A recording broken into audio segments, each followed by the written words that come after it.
Welcome to Money Making Sense, the show where we talk about all things money in an understandable way. Today, I have joining me DIY Network host Jason Cameron. Welcome to the show, Jason. Hey, thanks for having me. I'm happy to be here. So we are going to discuss DIY versus hiring a contractor. And okay, the first thing I actually want to ask, not even ask, I have a two-step ladder.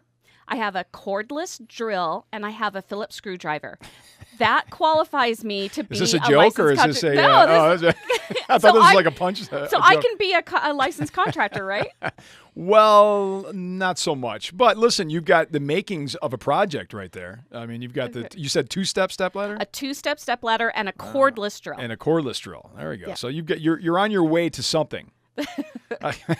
To some DIY projects, maybe. Okay. So what I want to discuss today is, when is it a good idea to do something on your own? And when would it actually save you money to hire the licensed contractor? Because I think almost everybody out there thinks, well, if I just do it myself, it's going to save me all the money in the world. Well, listen, I love the fact that people are thinking they want to do it themselves, because that's what I'm all about. I'm on a network called DIY Network, Do It Yourself Network. So we really try to educate people to have more people do it themselves. But sometimes you have to draw a line. So there are situations you're going to run into where you don't know what you're doing, or if you're dealing with a structure, or you're dealing with a situation that might cause you harm, then you've got to seriously look at it and say, maybe I need to bring somebody in. Because if you try to do something you're uncomfortable with or you're not sure about, you could end up doing more damage than was necessary, which might costing you more money than just having it done in the first place. Well, so speaking of that, I actually have a picture of a deck that somebody tried to do on their own. Oh, boy. And was probably not the best idea. Oh, wow. Is that for real? That is for real. Wow. That okay. is, yeah. So I'm just me. I'm not even... I mean, I've done a few DIY projects on my own, but I'm looking at this, and first of all, I'm thinking, okay, it's an elevated deck. I should not touch that. Yeah. But now I'm looking at the damage that's been done, and not only are you looking at the cost of having a contractor make a real deck that is proper, now they've damaged the house, and probably in some structural manner. So now you're looking at triple times the cost if you had just hired the contractor to start with. Yeah, I'm agreeing with everything you just said. I'm just looking at it like that's it. Not only that, but somebody could really get hurt here. So first of all, when you're dealing with a two-story deck, right? When you're above a first story, you've really got to know what you're doing with structure. So I have no problem with people wanting to do some things themselves. Like, let's say you want to replace the decking. But when you're dealing with structure, that's a different issue, because as you can see with this deck right here, that completely separated from the house. Right. So that was not attached properly. The ledger board was not attached properly. So I've seen this happen a lot. So not only are you dealing with now you have to tear down what's there and rebuild it, so you're talking a whole new cost. But you're right. Now you might have some damage to the house that was done that you need to repair as well. So that ends up being a much bigger cost than initially having the deck built. So what type of person thinks, wow, I can do that, and does it when they don't have a contractor's license or any knowledge really of physics? A lot. I've had to go into many situations and redo something that somebody else tried to do without the proper permits and without the proper knowledge, and it was a nightmare. And I've almost walked away from a couple of jobs because I would have rather done it from scratch than to try to redo what somebody had already done. Right. So tell me, what is your fee? Let's pretend I hire you. Okay, I'd like an elevated deck. Just a general idea. How much would you charge me just to do the whole project from scratch? Yeah, it's going to vary. There's a lot of factors that come into play here, right? I mean, depending on where we are in the country, I'm on the East Coast. You guys are here. It's also going to determine the type of material that you want to use. If it's we're using treated lumber, obviously, for the framing, and then what do you want to use for the decking? There's many different things that go into it in terms of the actual purchase that you're making, what you're buying, in terms of then what I'm going to charge for labor for that. So that's a whole process I would walk through with the homeowners. And then we would come up with I would give them a quote, and then we would negotiate on that quote. Okay, so let's say I didn't do that. I built this deck myself, and now it fell down, and I went, call you up, and I go, Jason, like, my deck fell. I don't understand. Like, so now, let's say like the original cost was going to be $1,500. Right. All right, now you're having to deal with structural. Are you going to have to call in an engineer? That's another cost. Well, not necessarily for the house, because what's done to the house on that particular picture was more superficial. Okay. But for the structure itself, the deck itself, you obviously need to have drawings and plans because it's a 2-story deck. So you want to make sure that you've got substantial support there to support that. That's the problem with somebody going in that is not a licensed contractor like myself. We need to do things a certain way. So we need to know what the spans are for our supports. We need to know how beefy or how big the supports need to be. All these things come into play. So the last thing you want is to see something collapse like that. But when it gets back to price, as a contractor, that's my job. I need to walk the homeowners through these issues and explain to them why things cost what they cost. Okay. But in terms of the actual cost, so many things cost so much. I mean, I could build a really inexpensive deck to a really, really expensive deck. So there's so many variables in that. But the bottom line is, if you're going to try to do it yourself and fail, you're going to end up spending more money than just hiring somebody to do it for you in the first place. So we were talking a little bit before the show, and you talked about people can work with their contractors. Yeah. And I have one specifically, I redid my floors. I had carpet on the floors before, and then I put in cork flooring, actually. Is this the picture? This is the picture. Nice. So that's my cork floor. Nice. But what happened was, the people that wanted to lay it, I could have bought the cork flooring from them at a it was going to cost me $6,000 or something for the square footage I needed in the cork floor.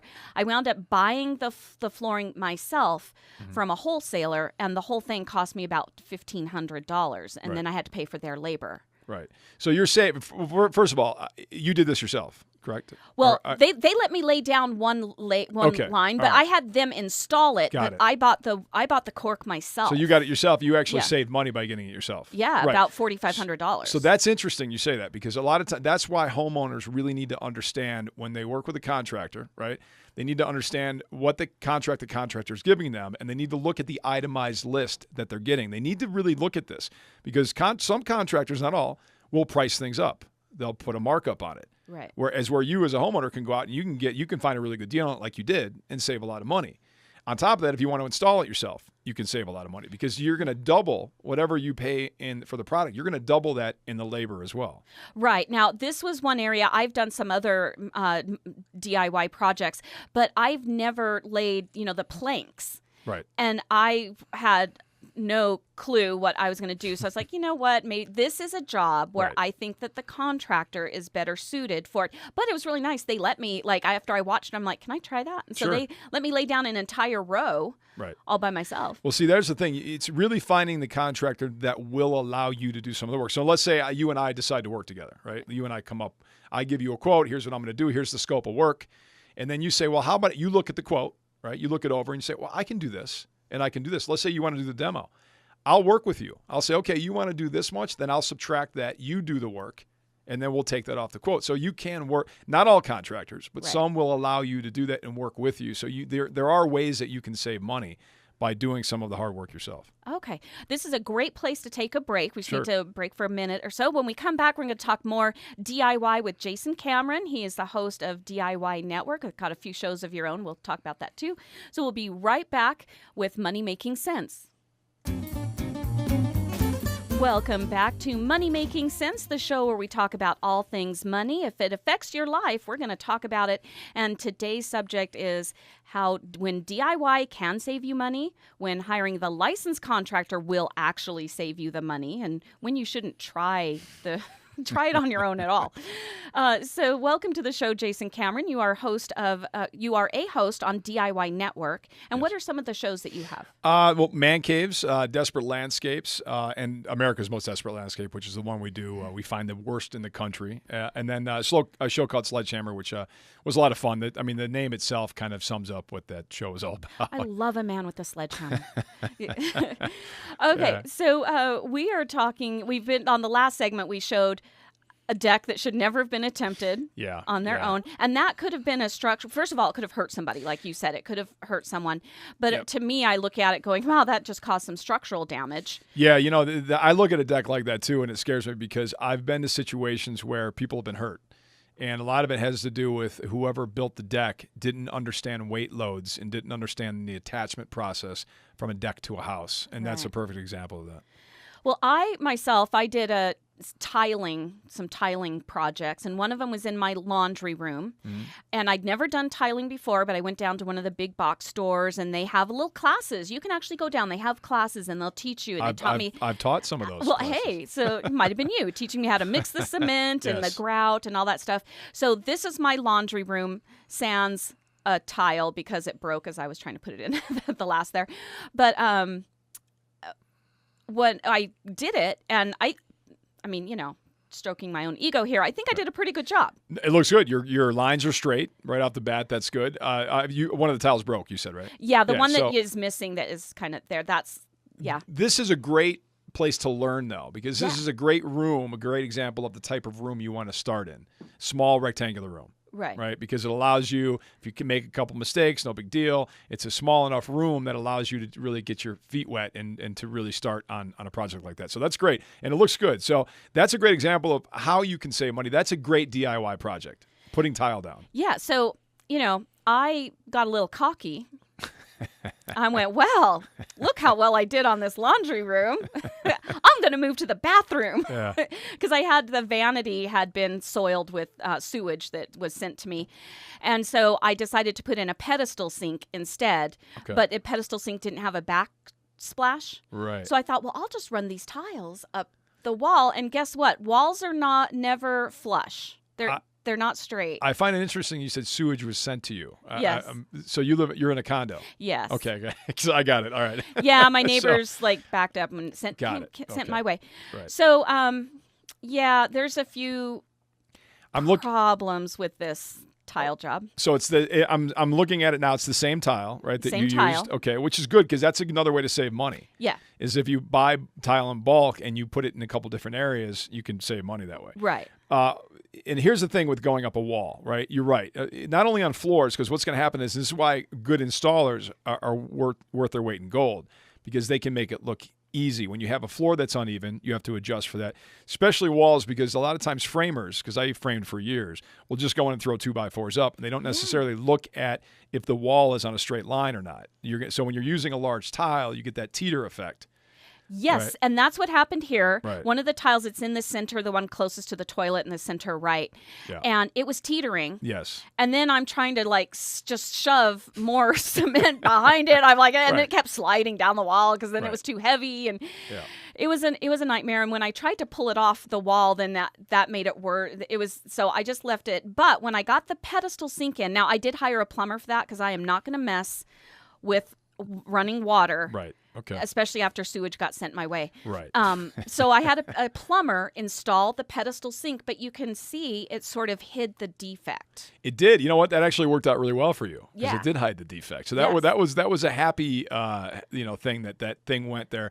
I like it though. I mean, I like that you did the waterfall effect, which is the tile down the wall and then on the floor. Yeah. So, I mean, listen, all in all, you enjoyed doing it, right? I mean, Yeah. it was, and you saved a lot of money doing it. You actually saved, I don't know what this would have, if you look at it in general, most installers would come in, they're going to charge you anywhere from $5 to $8 a square foot, right? Depending on the price of the tile and then the labor per square foot.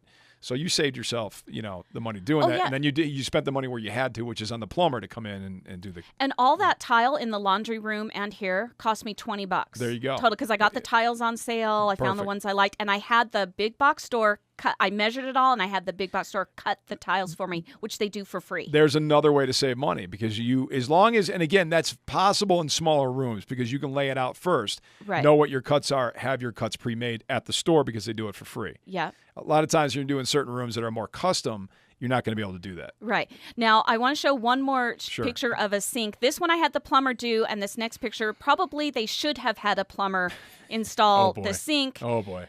Because in my case, the defect I had was cosmetic. In this case, if that sink actually pulls out and falls away from the wall, you're going to break a pipe, and now you've got structural. I can't help but laugh here know. because was what I'm seeing real here? This is a chair with books on it holding a sink up. Yeah. That's funny. That was not me. Trust me. That's not your place. That's not my place. Okay. I'm laughing for the obvious reasons, right? I mean, this is comical in that. Why would somebody even leave that sink up? I mean, it's almost like that is an accident waiting to happen, obviously. So you're gonna by doing that, you're gonna spend a lot more money now, because if that does fall, then you're going to have water spraying everywhere. Not only are you going to have a damaged sink, you're going to have water damage everywhere. So obviously that is a problem. So that's the situation that a homeowner would come in and say, I don't know if I want to tackle that. I'm going to call a professional and have a professional come in. So again, sinks are not a huge deal to install a sink, but this is a perfect example of what not to do. Right. Exactly. Okay. We are going to take one more break. Okay. And when we come back, I think I'm going to move on to maybe insulation. Sure. So we'll be right back with Jason Cameron. Welcome back to Money Making Sense, the show we're talking about all things money. Today, it's all things money related to DIY projects versus getting that contractor in. And I think you have to have sense to know when to do either. Yeah. So I have joining me Jason Cameron. He is a host on DIY Network. So we've been talking more about actual, tiling, floors, a deck, things like that. Right. I kind of want to move on to insulation. This is a subject that's near and dear to my heart. First of all, everything that I put into my home, I have no VOC paint in there. One of the reasons I bought the cork floor myself is because I made sure it wasn't made with any glues that off-gas. Yep. I wanted the cork flooring for the non-off-gassing properties, things like that. So for me, insulation, most people I think are familiar with the pink fiberglass stuff, and I am not a fan of that. My wife is very sensitive to VOCs too, so that's something that I take very seriously. So there are a lot of options now in insulation. Obviously, we think of the fiberglass insulation as the more obvious one, because that's the one that's predominantly used. But now we have products like wool, like Roxol. We call it Roxol. It's a mineral wool or a stone wool. Yeah. That's another product I use in basements where you have a heavy moisture area, because it is very water resistant, unlike fiberglass insulation. Well, speaking of that, behind the sink where you saw that bad tile job in my own place, I had the contractors put Roxol. Roxol, exactly. In there. Yeah. Which is a great product. So that I recommend that. Also, spray foams now are becoming much more popular, because what you're doing with a spray foam, there's a lot of advantages to a spray foam. What you're doing is not only getting the R value that you want from the insulation, but you're completely sealing the area. Unlike when you put batting insulation in, you still have air pockets. With spray and foam, you absolutely eliminate air pockets, and you create an environment in which you keep that heat in. So spray foam also beefs up the structure, because it's basically an adhesive. And it doesn't off-gas. You do get some off-gassing with. I don't know the extent and to the length of off-gassing, but you do get some off-gassing. It is a chemical being sprayed. What about the recycled blue jean material? That's interesting too. That is something that I have used a while ago, but that is great because it is recycled. I think it's post-consumer, recycled. You have to be careful where you use that. Again, you don't want to use that in a high moisture area, but if it's in a fairly dry area, I think that's a great way to go, because they do treat that with a fire retardant. Okay, so many years ago, when I moved into my condo, somebody had turned a back deck. There was the back deck, and they put windows in there, so it was more like an enclosure, like a sunroom type thing. But they didn't bother to insulate the wall below it. Right. So I took out all the, it was cedar planking. So I took out the cedar planking on my side of things, and there was no insulation, no nothing. You could see, air through there. So I put up the blue jean material in there, and then put drywall over it, and it really, really helped. But the R value is only like R8. Yeah, you don't get a big R value with the blue jean material. It's just not as dense, if you will, or it's just not going to give you the R value you would with the fiberglass insulation or with the. If I put two pieces together, does that make an R16? Possibly, if you can get that much in. If you're using a standard 2x4 wall. Yeah. Yeah, you'd have to pack that pretty tight. But the problem with insulation, the harder you pack it, and the more you pack in, the R value decreases. Oh, okay. So you have to be careful with that. So let's tell the listeners what R value means for those who may not know. R value is the amount of resistance that you get with the not losing you're keeping your air quality in, whether that's heat or cooling, you keep that in. So it's judged on an R value. Okay, so in the summertime, I'm not going to lose the cool air out, and in the wintertime, I'm not going to lose the hot air. Exactly. Out of my house. It's about keeping that environment the way you want it. So, but getting back to spray foam, which is one of the things that when you create that environment, you're creating a sealed environment. So the downside of that is you want to be able to, it's all about circulating air, right? You want to bring fresh air in and take the old air out. Right. So when we do spray foam insulation, we need to make sure we have ventilation, proper ventilation to make that happen. When you're using regular batting insulation, you have that because it's not a sealed environment. So is a spray foam thing, let's say I go into my attic and I decide I want to spray foam the rafters, because in my attic I don't have, there's the loose insulation that's on the floor of the attic, which would be the ceiling of my living room. Right. But there's no insulation at all up the walls or on the roof. Yeah, you have a cold ceiling. attic. Yeah. So let's say I was like, cool, I'm going to spray foam my attic. Is that something I can do as a DIY? Sure, you could do it. They do sell ones that you can buy yourself. They do sell kits that you can buy to do it yourself, depending on the size of the area. If it's a really large area, I'd recommend having somebody do it because they can do it a lot quicker. If you're going to use that area, were you planning on using that area for something? I had drawn up plans to make like a loft up there. Okay. Then you'd want to insulate. Right. Well, then I had the contractor come in. It turns out I'm going to need a structural engineer and the whole bit, and that kind of went out the window. But because it wasn't initially made for that, so you'd have to beef it up. Exactly. But if you are going to use it as a living space, you would need to insulate it, and spray foam is a great way to achieve that. So there's two types of spray foam. There's a closed cell foam and an open cell foam. And a closed cell foam is a spray foam that we use in high water areas, and basically what that does is creates a water vapor barrier for a closed cell. Open cell foam is what you'd use in your standard 2x4 insulation. So there's closed and open cell. But anyway, you would use an open cell in an attic. But yeah, you'd want somebody to come in and do that because any large area, when you're doing a small area, you can buy the kits. Okay. But in a large area, it's just much easier to have somebody do it. Now, speaking of the water vapor barrier, a lot of places, like you need the plastic. Mm-hmm. It's a water. Is there any difference between that's called a water vapor barrier and just buying a plastic bag, like big sheets of plastic? Yeah. I've used both. I mean, you can use. I mean, the big box stores, for example, sell the rolls. Yeah. And you can get like 6 mil, 8 mil. You can get the thickness that you need, and that staples right up. So plastic is, it's all basically plastic. So the stores just charge more to call it water vapor barrier than just to buy a roll of plastic that just says roll of plastic? Yeah. Well, the roll of plastic is generally you're picking that up for other things. But, yes, you can use the heavy milled plastic for your water vapor barrier. So, I mean, it's anything that's going to stop that water vapor from getting through to the drywall is what you need, and plastic will do that.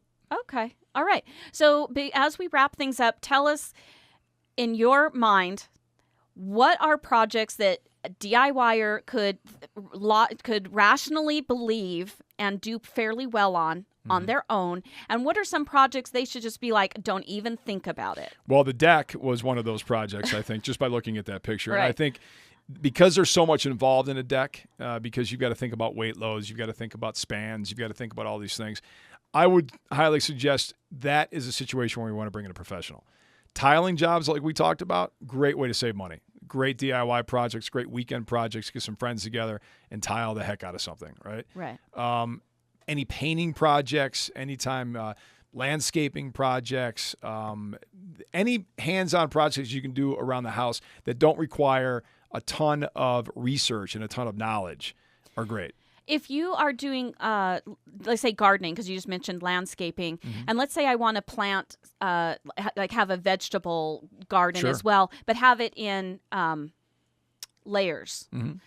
If I get railroad tracks or railroad ties to make a bed in there and then have one a little bit smaller above it, is that something that I need an engineer for? I could just do that on my own. Absolutely not. No, that's something you can do. That you're not supporting anything. It's really just to create a planting bed. Yeah, that's something you can do on your own. You're just laying those out, stacking them, and you can use rebar or long spikes to join them together. Okay. So that's right. Unless you're planning on doing a really big structure where you're going to support something, no, you absolutely don't need. That's something you can just plan yourself and plant your garden. Okay, great. Well, thank you so much, Jason Cameron. Cool. You are host of DIY Network and have a few shows out there that we can all tune in and watch. And thank you so much for your expertise and just helping us navigate. Awesome. I'm happy to be here, and make sure I want to tell everybody to come out to the home show this weekend. And I'll be on tonight at 7 o'clock, tomorrow at 1 and 6:30, and then Sunday at 1. So I'll be talking a lot about what we talked about, talking about my shows, talking about, I'll do a Q&A, but I really talk about the process we go through. Okay, great. Well, thank you very much again.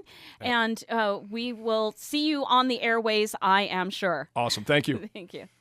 Thanks for being a Money Making Sense listener. Follow your common sense on the social media. Money Making Sense on Facebook, Twitter, and Instagram.